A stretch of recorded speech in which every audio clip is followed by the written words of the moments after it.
El diseño completamente aleatorizado DCA, o también se conoce como ANAVA, el procedimiento que vamos a utilizar para el análisis ANAVA de un factor o de una vía.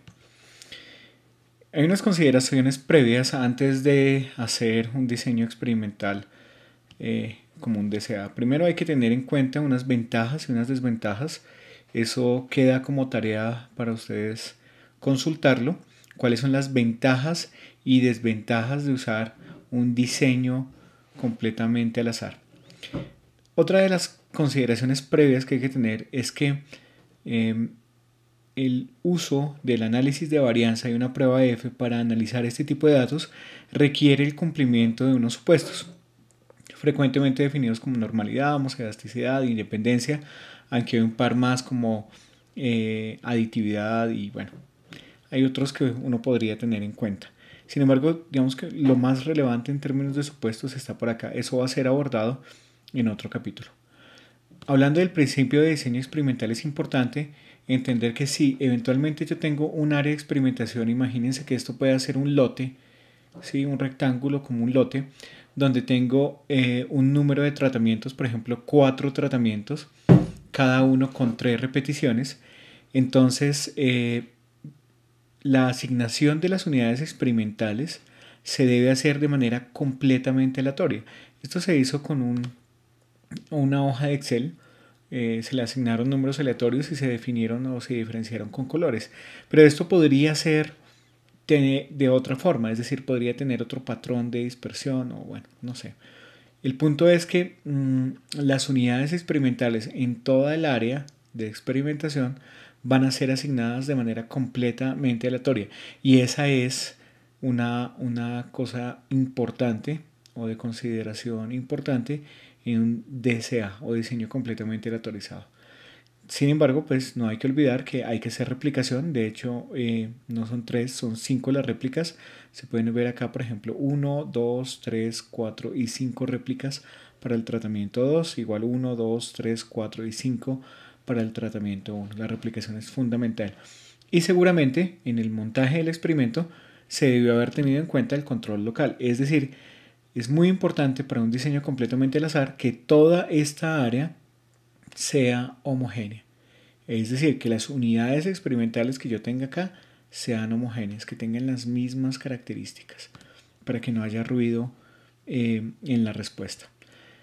Una cosa importante es la parte de la notación. Cuando tenemos datos, supongamos para el ejercicio que estamos planteando, tenemos 1, 2, 3, 4 tratamientos, 1, 2, 3, 4, 5 repeticiones y acá están los datos. Si utilizara una notación, cualquiera que sea esta la respuesta que estoy midiendo, será un Y, por eso este punto se llama Y, Y.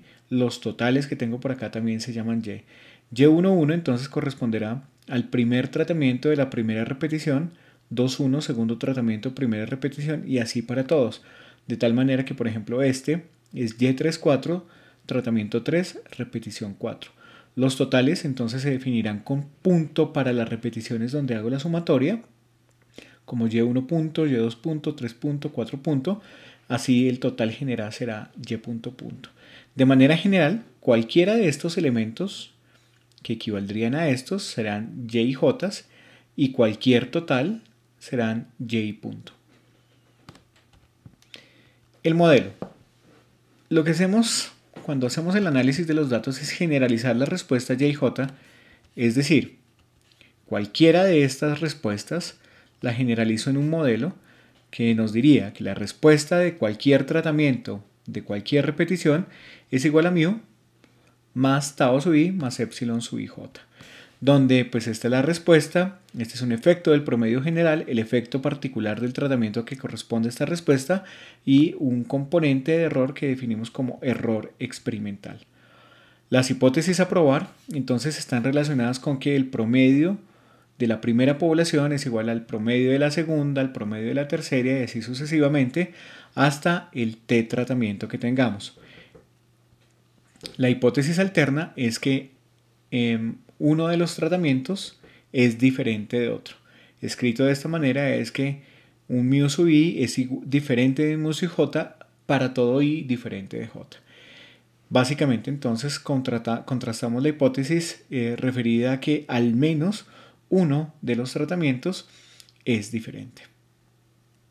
Las fuentes de variación y cálculo de la varianza. Si tenemos en cuenta un ejercicio como este, lo que tenemos es una serie de tratamientos con resultados. Por ejemplo, el primer tratamiento tiene como resultado 13, 5, 5, 8, 7, con unos totales por acá. Este, por ejemplo, entonces será el Y1 punto, Y2 punto, el Y punto punto. Nuevamente, por ejemplo, este será el Y32. Y entendiendo esta tabla de datos, pasaremos a una representación gráfica de la situación. Aquí, en este color, tenemos representados los datos del primer tratamiento. 13, 5, 5, 8 y 7. Lo podemos ver acá. 13, 5, 5, 7 y 8. Este tratamiento, este primer tratamiento, le representamos una línea que corresponde al promedio. A ese promedio lo llamamos Y1 punto. Y así sucesivamente para el tratamiento 2, para el tratamiento 3 y para el tratamiento 4. Ahora, la varianza, definida como la suma de las desviaciones al cuadrado sobre el número de datos menos 1, tiene una primera parte o llamémoslo como el numerador de esa fórmula para calcular varianza. Eso básicamente será un promedio, una suma de las desviaciones al cuadrado. Entonces, ¿cuáles son esas desviaciones que yo voy a tener que tener en cuenta para calcular la variación de tratamientos? Son esas distancias que hay del promedio de cada tratamiento respecto de esta línea roja que está representando el promedio general. Entonces, esta distancia, esta distancia, esta distancia y esta distancia son las variaciones o desviaciones respecto del tratamiento. Y pues la notación que le podemos dar sería esta, sería la sumatoria de todos los y punto menos el y punto punto al cuadrado. Bueno, acá falta una barra, esto debe ser y punto barra. Ahora, está el error experimental. ¿Qué es el error experimental? Por definición, es la variación de unidades tratadas de la misma manera. ¿Cuáles unidades están tratadas de la misma manera? Pues las que en este caso, o en esta representación, tienen colores. Entonces, esto es un tratamiento, se trató de una manera. Este es otro tratamiento, se trató de otra manera, y así sucesivamente. Es decir, las diferencias que hay de cada punto respecto del promedio de su propio tratamiento, a esas desviaciones son las que conocemos como error experimental. Para hacer esa sumatoria, entonces hacemos la diferencia de cada punto respecto de su propio promedio y será la suma de esas desviaciones al cuadrado. Finalmente, está el error total o la varianza total y está definida básicamente como la variación de cada punto respecto del promedio general. La forma de calcular esa sumatoria pues estaría definida por acá. Ahora bien, con esta información es posible construir una tabla de ANAVA. Y para construir la tabla de ANAVA, lo único que hacemos es tomar esa parte superior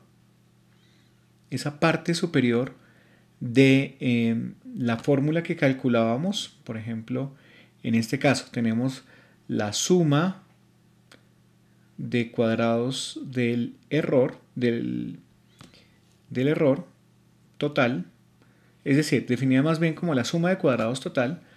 Esta formulita, si ustedes ven, lo que tengo es un cuadrado. Este cuadrado se puede resolver y simplificar y la fórmula que tendré para calcular eso será esta. Entonces, básicamente, la fórmula de calcular esa suma de cuadrados tiene la parte superior de la varianza dividido después en unos grados de libertad, pero lo que nos interesa por ahora es decir que esta fórmula que ustedes tienen acá como suma de cuadrados es esa parte de esto. Es básicamente tomar esto, resolver el cuadrado y simplificarlo. ¿Por qué vale la pena simplificarlo de esta manera? Porque al simplificarlo de esta manera los cálculos se hacen mucho más sencillos. Entonces, esta tabla de ANAVA básicamente tiene unas fuentes de variación que están relacionadas con lo que antes definimos como variaciones.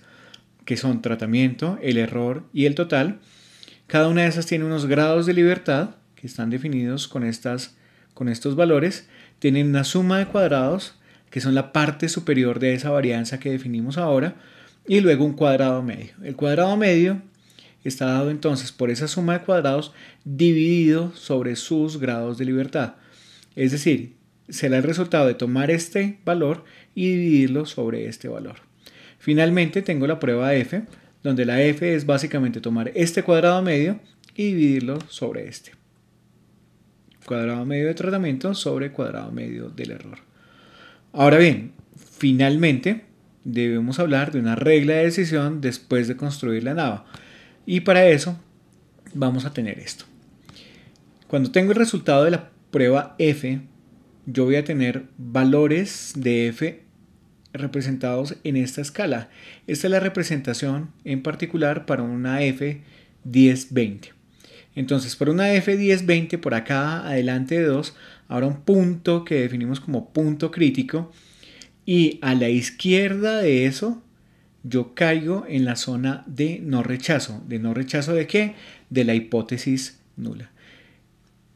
Si caigo en esta zona que está en color rojo o en esta zona que está representada en color azul, yo rechazo la hipótesis nula. Ahora bien, con el valor de F yo puedo calcular el valor de la probabilidad de encontrar un mayor que F, también definido como p-valor. Ese p-valor tiene la siguiente interpretación.